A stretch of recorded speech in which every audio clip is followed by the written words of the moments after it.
So, I've sent you the glossary earlier, hopefully you've read that. So if we start with our online stance, our online guard, our on guard as it were. So remember, this is target number 1. It's a low line, inside line target. So our left hip. Target number 2 is our low outside line, or sword side, right hip. 3 is up here.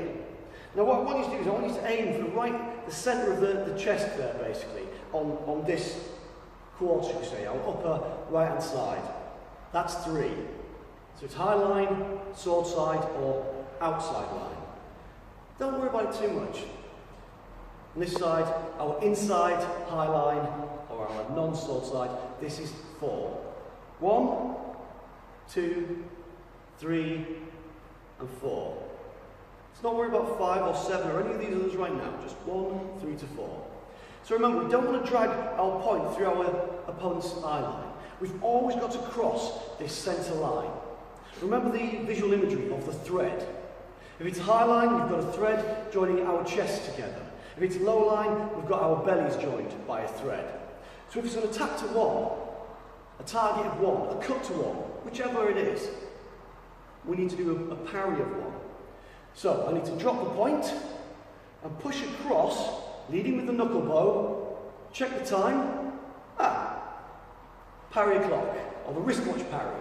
And I only need to go far enough that, remember this outline of our body, so that it's far enough that it's stopping a sword hitting me, just pushing it ever so slightly further away. I don't have to bounce it off, I don't have to lunge and reach out or twist my body and then close off all these gaps.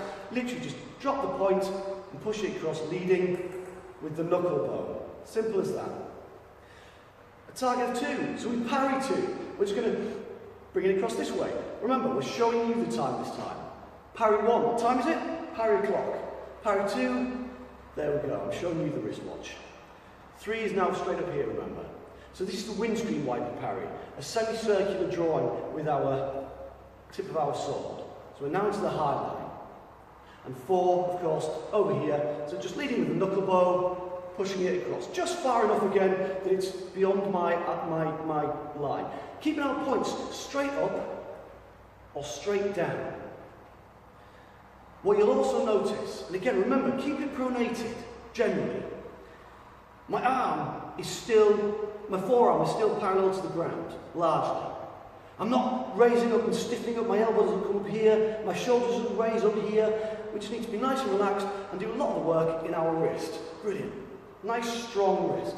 2, 3, 4. Fantastic. So, of course, what I'd like you to do is I'd like you to practice moving particularly through 1, 2, 3, and 4. Where it gets tricky, of course, is remember we've got to cut that thread. We've got to cross that centre line. So 1's easy. We drop it, we push across. From here, 2's easy. Great. We drop it, we push it across. 3, 4.